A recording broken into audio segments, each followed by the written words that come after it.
I'm Evander, the real deal Holyfield. You are listening to 3-Point Conversion.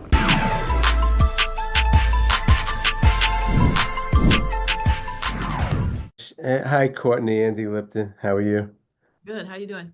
Good, thanks. Good to see you. I think the New York Liberty is going to miss you, Courtney. I wanted to ask you a two-part question.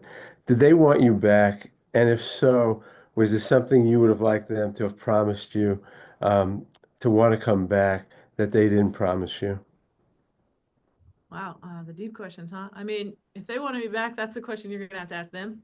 Um, but in terms of promising me things, no, I mean that's not what I was looking for in my free agency. It wasn't promises. I was looking for an opportunity that worked out for me. My time in New York was special. There's nothing else around it. I have really great relationships with everyone there. It was just a personal decision for me. Yeah, there's nothing much to it. Obviously my role changed a lot and I was looking to be in a little bit different situation. But I came there to win a championship with, the players that I did, and we were able to accomplish that. And so going into this free agency, I was just looking more to make a little bit of a more personal decision. So that's really it. I mean, did you try to come back to the Liberty? Uh, I think that we decided at the end that it was time for me to move on. I didn't meet with them, if that's what you're asking. There was conversations. Jonathan has my number. We have had conversations, and it was just, I was looking for something that they couldn't give me. And yeah, I mean, there's nothing more to it. And like I said, it was a great relationship. We still have a good relationship that we didn't leave on bad terms.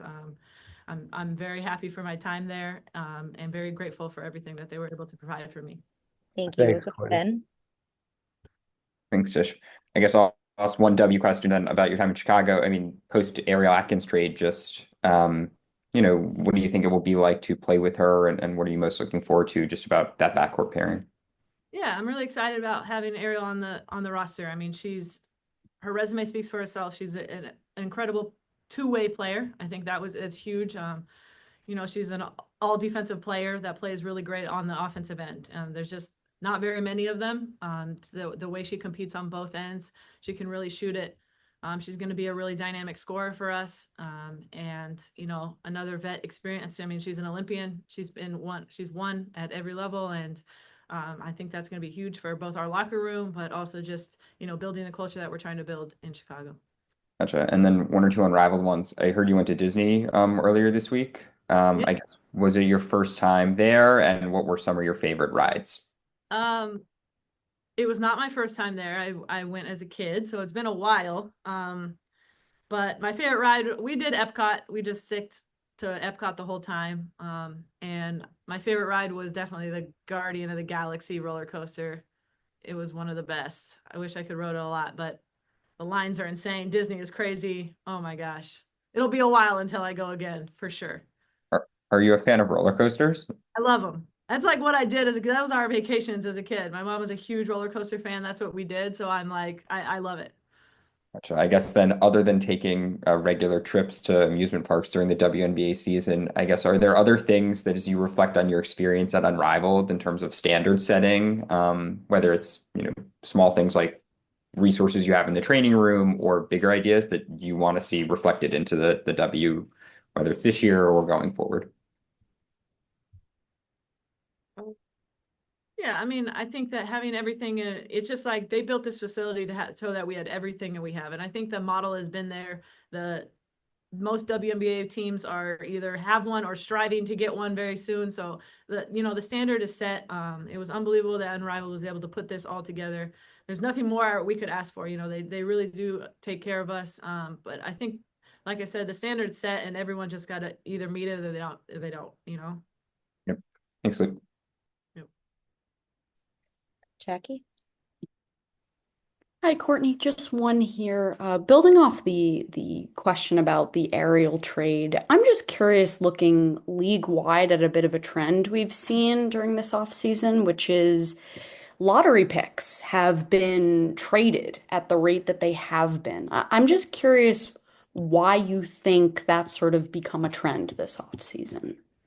Well, I think, it just depends on who's available in the draft and what the team needs. I think more so like recently you're trying to fill your roster. I think in the past it's been you take best available regardless of what your roster is.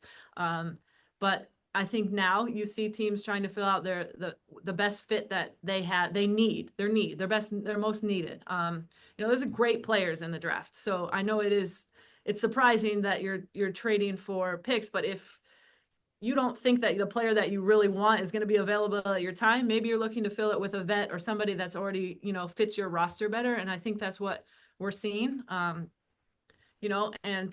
with the cord players and everything, there's so much movement that, you're using these assets to get vets that are, really incredible players, but you have to trade some assets to get these players. So I think it's a combination, but there's a lot of talent in these drafts, and there's a lot of talent in the WNBA, and people are just trying to fit their rosters, like the best fit, I think.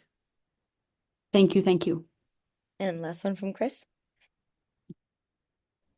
Hey, Courtney, Chris from the Chris Gunther Show. My question to you is, what has been your favorite moment playing in the league? The WNBA? In the in the Unrivaled League. I probably should have been a little bit more specific with that. My apologies. All good. My favorite moment, I would say, getting our first win after a rough start was a pretty big moment for us. I think going into this, if we talked about us being 0-4 in the first, we would have been, didn't believe you. But to get that monkey off our back and get that first win, that was a good moment for us. Thank you. Thanks so much, Luke.